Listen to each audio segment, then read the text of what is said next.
अस्सलाम वालेकुम एवरीवन। आदाब ज़िंदगी में मैं आपको टॉपिक सुना रही थी। तो हमारा दूसरा टॉपिक है सेहत के आदाब। नंबर 1, सेहत खुदा की अजीम नेमत भी है और अजीम अमानत भी। सेहत की कदर कीजिए और इसकी हिफाजत में कभी लापरवाही ना बरतिए। एक बार जब सेहत बिगड़ जाती है तो फिर बड़ी मुश्किल से बनती है।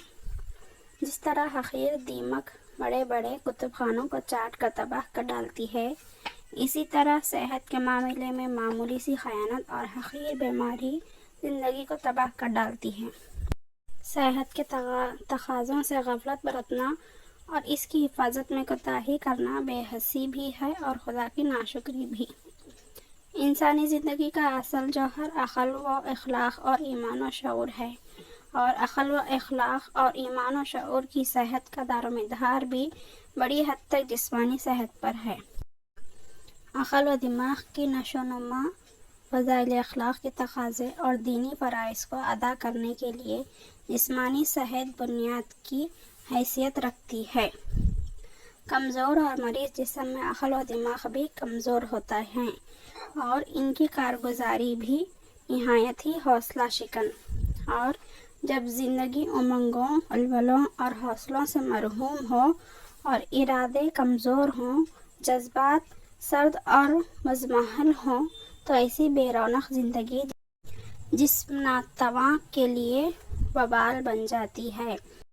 ज़िंदगी में मोमिन को जो आला कारनामे अंजाम देना है और खिलाफत की जिस अजीम ज़िम्मेदारी से अहदा बरआ होना है, इसके लिए ज़रूरी है कि जिस्म में जान हो, अक़ल व दिमाग में क़ुव्वत हो, इरादों में मजबूती हो, हौसलों में बुलंदी हो और ज़िंदगी वलवलों, उमंगों और आला जज्बात से भरपूर हो। सेहतमंद और ज़िंदा दिल अफराद से ही ज़िंदा कौमें बनती हैं और ऐसी ही कौमें कारगाह हयात में आला कुर्बानियाँ पेश करके अपना मुकाम पैदा करती है और ज़िंदगी की क़द्र व अज़मत समझाती है। हमेशा खुश व खुर्रम, हशाश बशाश और चाक़ व चौबंद रहिए। खुशबाशी, खुश अखलाक़ी, मुस्कुराहट और ज़िंदा दिली से ज़िंदगी को आरास्ता, पुरकशिश और सेहतमंद रखिए। गम, गुस्सा, रंज व फ़िक्र, हसद, जलन, बदख्वाही, तंग नज़री, मुर्दा दिली और दिमागी उलझनों से दूर रहिए। ये अखलाक़ी बीमारियाँ और ज़हनी उलझनें मादे को बुरी तरह मुतासिर करती हैं और मादे का फ़साद सेहत का बदतरीन दुश्मन है। नबी सल्लल्लाहु अलैहि वसल्लम का इरशाद है, सीधे सादे रहो, मियाना रवैया इख्तियार करो और हशाश बशाश रहो। एक बार नबी सल्लल्लाहु अलैहि वसल्लम ने एक बूढ़े शख्स को देखा कि वह अपने दोनों बेटों का सहारा लिए हुए इनके बीच में घसीटता हुआ जा रहा है।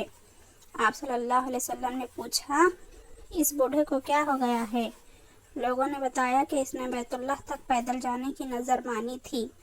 नबी सल्लल्लाहु अलैहि वसल्लम ने इरशाद फरमाया, खुदा इससे बेनियाज है कि यह बूढ़ा खुद को अजाब में मुब्तला करे, और इस बूढ़े को हुक्म दिया कि सवार होकर अपना सफ़र पूरा करो। हज़रत उमर रज़ियल्लाहु तआला अन्हा ने एक बार एक जवान आदमी को देखा कि मरील चाल चल रहा है। आपने इसको रोका और पूछा, तुम्हें क्या बीमारी है? इसने कहा, कोई बीमारी नहीं है। आप सल्लल्लाहु अलैहि वसल्लम ने अपना दुर्रा उठाया और इसको धमकाते हुए कहा, रास्ता पर पूरी क़ुव्वत के साथ चलो।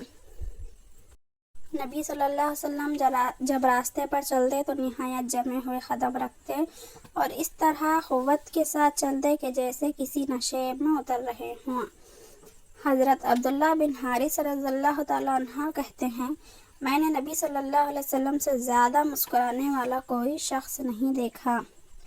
और नबी सल्लल्लाहु अलैहि वसल्लम ने अपने उम्मत को जो दुआ सिखाई है, इसका भी एहतमाल कीजिए। अल्लाहुम्मा इन्नी अऊज़ु बिका मिनल हम्मी वल हुज़्नि वल इज्ज़ि वल कसली व ज़लइ दीनी व गलबतिर रिजाल। तर्जुमा, खुदाया मैं अपने को तेरी पनाह में देता हूँ परेशानी से, गम से, बेचारगी से, سستی اور کاہلی سے، قرض کے بوجھ سے، اور اس بات سے کہ لوگ مجھ کو دبا کر رکھیں۔ اس میں بھی اور سارے بہت سے آداب ہیں، انشاءاللہ اگلی ویڈیو میں سناؤں گی۔ تب تک کے لیے دعا میں یاد رکھیے گا۔ اللہ حافظ۔